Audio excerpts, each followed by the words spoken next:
traffic snarls on the roads of almost every city across India are an ominous sign of what lies ahead in terms of air pollution. Post-pandemic, the country recorded an unprecedented rise in carbon emissions as the urban centers rushed to jumpstart the economic slowdown. A recent study showed that in 2022, India was the third largest emitter of carbon dioxide by volume, making it one of the fastest growing polluters in the world.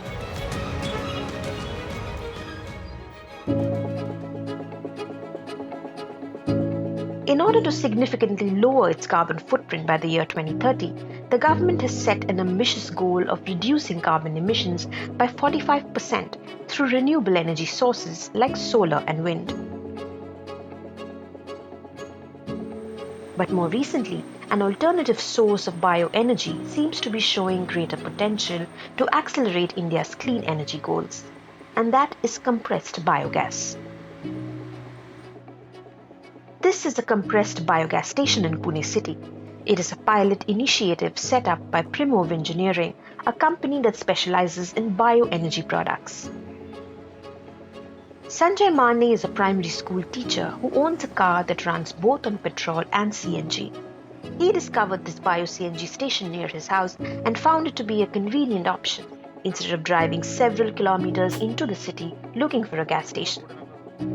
He also realized that it was a cheaper alternative to petrol. According to Sanjay, after moving to bio-CNG, his car has been delivering better mileage and causing less pollution. Petrol बरोबर जर केलं तर पेट्रोलला माझा average आहे 20 आणि हे मला CBG जवळजवळ 30 पर्यंत देतं, म्हणजे 10चं मला ॲव्हरेज वाढतंय. त्यामुळं परवडेबल आहे. ते जे 120 रुपये आहे ते हे 90 रुपये आहे, म्हणजे तोही पैशाचा फरक आहे. धूर तो अजिबातच निघत नाही. त्यामुळं आता धुराचा तर काही CNG किंवा CBGमुळं कोणत्याही प्रकारचा धूर वगैरे होत नाही. पर्यावरणासाठी हा खूप महत्त्वाचा भाग झालेला आहे. CBG or compressed biogas is the purified or enriched form of biogas that is being produced by the anaerobic digestion process. And the major composition of biogas is about 50 to 60% of methane, about 30% of carbon dioxide, small fractions of moisture, and hydrogen sulfide. Then it is compressed at 250 bars, and we call it compressed biogas. So it has similar properties like CNG, and it could be used in vehicular,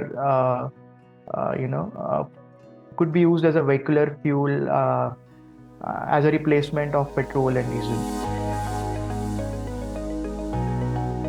Over the years, the indigenous biogas units of India have become an integral part of rural communities as an affordable and efficient source of clean energy. But now this homegrown technology is being explored as a viable alternative to fossil fuels. One big advantage of biofuel is that it can be produced from any kind of organic waste and can generate energy at a cheaper cost when compared to petrol or CNG. Currently, if you look, about 45% of the CNG used in India is imported, and this CBG that is produced locally has the potential to offset this demand, and it has been anticipated that by 2030 India could save close to 20 to 25 billion US dollars if CBG can be integrated into the energy mix. The compressed biogas developed by Primov Engineering has been branded agro-gas, a name derived from the raw material used to produce it. The company claims that it is the first of its kind biofuel produced from unprocessed and untreated rice straw. Unlike traditional biogas units, this plant is designed to complete the process of producing and compressing biogas within a single day.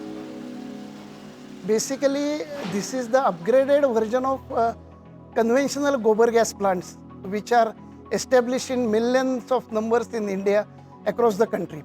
But this specifically technology is dungless, cowless, and this is nothing but the microbial process. A consortium of microbes have a chronological sequenced reaction process where effectively any lignocellulosic biomass or any part of the tree like starch, sugar, proteins, fats, or cellulose, hemicellulose and lignin gets converted, biodegraded into the effectively carbon dioxide and methane itself. So a chronological sequencing process has to take place, then only biogas is produced. We developed a specialized culture which can effectively degrade any biomass, any lignocellulosic biomass within a biogas within a single day itself. So it's a very high-speed biomethanation process that we are carrying out here. Agro-gas is also a second-generation biofuel, which means that it uses agricultural waste that is not meant for human consumption. This is significant as first-generation biofuels like ethanol are not considered viable because they're produced from food grains like wheat and corn. In first-generation biofuel, a lot of conflict takes place. I'll give you two examples. Everyone knows a corn or maize grains. So maize grains can be consumed by the humans as well, can be consumed by animals, and we can convert these starchy grains into ethanol and run our vehicles.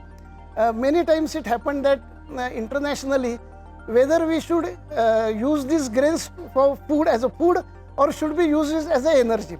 So there is a conflict, and in India, as far as when we have a food security challenge, Indian government banned first generation biofuels absolutely, and they said no food atom like grains or wheat or maize or rice cannot be used to produce biofuel. This particular plant can produce 100 kgs of compressed biogas every day using 800 kgs of rice paddy. Most second-generation biofuels need to pre-treat the biomass in order to get high compositions of methane. However, agro-gas has developed a technology where methane and carbon dioxide can be generated for biogas without the use of chemicals or enzymes on any of their raw materials like paddy stubble or cotton straw. Compressed biogas also works to benefit farmers who no longer need to struggle with agricultural waste disposal and stubble burning. They can now directly sell agricultural residue for the production of compressed biogas. पेंडा आम्ही जनावराला काही घालायचो, काही जाळायचो. तर त्याच्यानंतर मग company आम्हाला भेटली, कंपनीला आम्ही द्यायला लागलो. त्याच्यामुळे मग आम्ही जाळायचं सोडून दिलं. निमा गुरांना ठेवतो, निमा आम्ही कंपनीला देतो. 4 रुपये किलोनी पैसे आम्हाला देतात ते. The byproduct of compressed biogas is fermented organic manure, which is high in carbon and can be used as an organic fertilizer by farmers. कंपनीचं खत आम्ही उचलून आमच्या शेतात येऊन टाकायला लागलो. त्याच्यामुळे रासायनिक जी खतं निघायची आणि आणायचो ती आम्ही आता आणत नाही. त्या शेणामुळे आम्ही ती रासायनिक खतं आणत नाही. पीक त्याच्यामुळे चांगलं यायला लागलं. भातं बिटं मोठांडी व्हायला लागली. Since 2018, agro-gas has produced and sold nearly 250 tons of compressed biogas through this gas station that they've set up as a proof of concept. According to Santosh, one of the biggest ecological advantages of compressed biofuel is that it's a carbon neutral process and more accessible when compared to renewable energy options like solar or wind. We do release carbon dioxide in the atmosphere, but that carbon dioxide is sequestered in the process of photosynthesis by the plants. So whatever we do is environmentally sustainable for next thousands and millions of years. We feel that the biomass is abundantly available across the country, across the globe in that one. So if our base is biomass, and so it overcomes all these limitations of other renewable energy options. To help mobilize the sector, the Indian government has set itself a target of establishing 5,000 compressed biogas plants by 2024. So far, 46 plants are operational, with many of them using urban waste and landfills as a source of biomass for energy generation.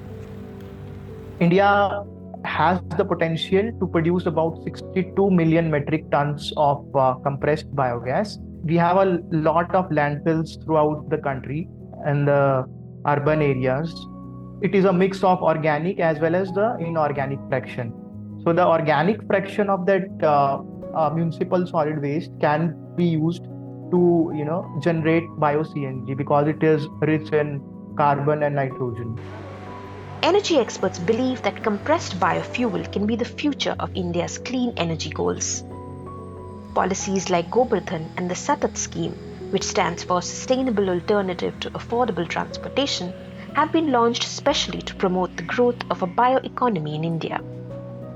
But despite these economic and environmental advantages, the expansion of compressed biogas plants in the country has so far been tentative. One of the biggest reasons is poor urban waste segregation that directly affects the purity of bio-CNG.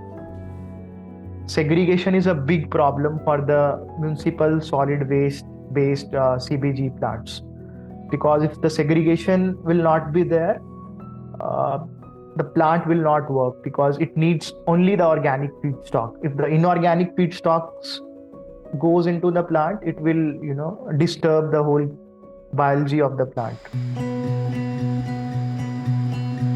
The key, experts say, is to directly link production to agro-based industries and use their infrastructure for raw material and product distribution. If done right, this homegrown technology for renewable energy can leapfrog India to being net zero in its carbon emissions by 2070. Thanks for watching Eco India. If you like the story, please give us a thumbs up and subscribe to Scroll.in on YouTube.